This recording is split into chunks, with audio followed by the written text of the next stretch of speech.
In this video I'll be demonstrating how to solve the problem of a generator which is leaking oil. Right, so there you can actually see the oil which has leaked there. So I'm going to open this cover and then I'm going to release that nut. And then there's just one screw over here. And then I just missed one over here. Right, just remove this little clip here that's holding a cable. And I'm going to just slide this out. Right, so there shouldn't be any oil here. This should be dry. Before I remove this nut, I'm going to remove this, what seems to be a hall sensor, because I don't want to damage it when I'm removing the flywheel here. Right, so I've wedged a piece of steel there so that I can undo this nut. If you're unable to undo the nut by wedging the steel there, what you can do is on the side of the generator, there's a heat shield. If you remove that, you can put a screwdriver in the vent there and use that to counteract the force of undoing the nut. Right, so here is the flywheel, and now it's quite difficult to get it off. Remember, it's been here for many years. So what I do is I'm just spraying some lubricant. There's a little gap here. Just spraying it around here. Penetrating lubricant to try and release that. Right, I'm going to take a pry bar and I'm going to wedge it on the side there, and I'm going to try and just tap it and it might just come loose. Right, now I'm just going to take a hammer and just tap it here. There we go. Now yours might not come out as easily as mine. Now here, just feeding it out nicely. Right, there we go.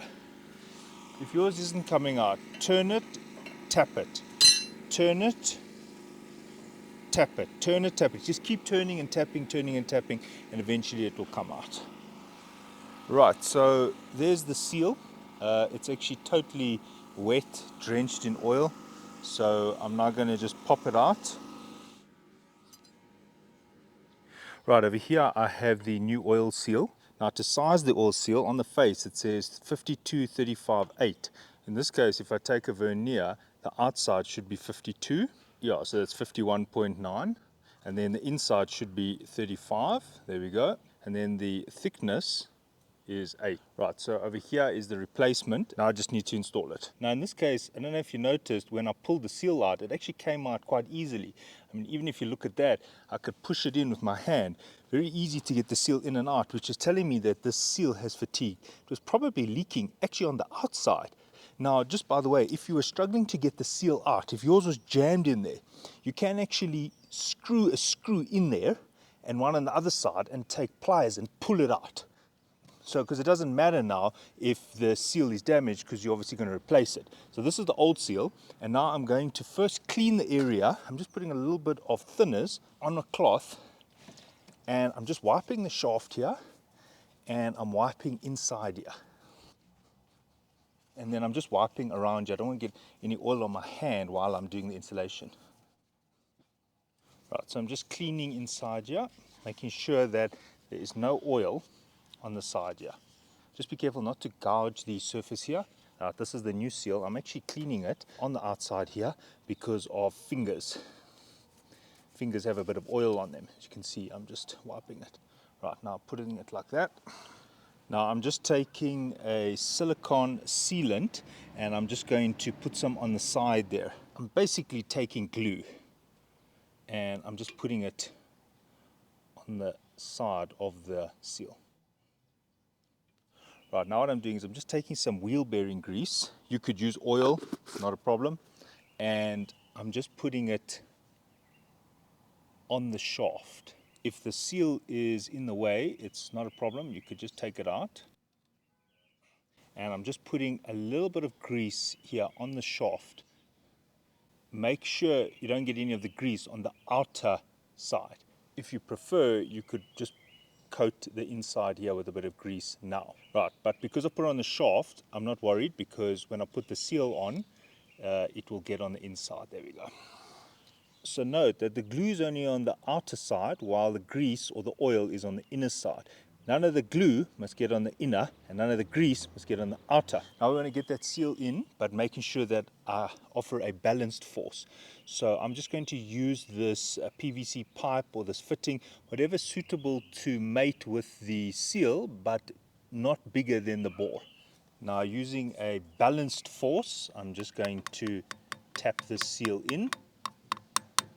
Just a note, don't keep hammering it because the seal will then seep too far in. On a vehicle, yes, there's often a lip that stops the seal from moving. If I go 1 or 2 millimeters deep, that's fine. But more than that, you run the risk of having seated it too deeply. Right, so that seal is in now. Now, all I'm going to do is just take my finger and let that glue actually stay here.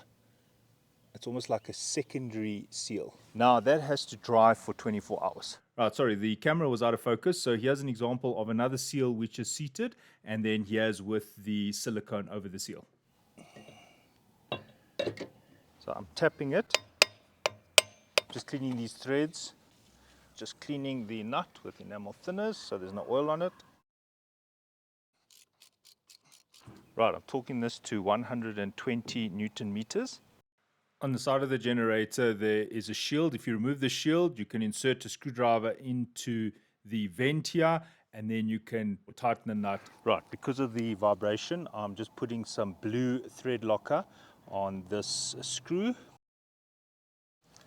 Now, this must be close, but it mustn't scrape. See, there it's scraping. You don't want it to scrape. Okay, so there's quite a bit of fiddling to get this on. If you're really having trouble getting this on, you can remove this whole unit. In my case, I could get it on. So just be careful because there's a spring here at the bottom. So I just pulled this a bit down so that I could get the blue cover on, and then let this settle again. Then there's just this clamp here. Because of the vibration, I'm just putting the Loctite on here. Thanks for watching and cheers.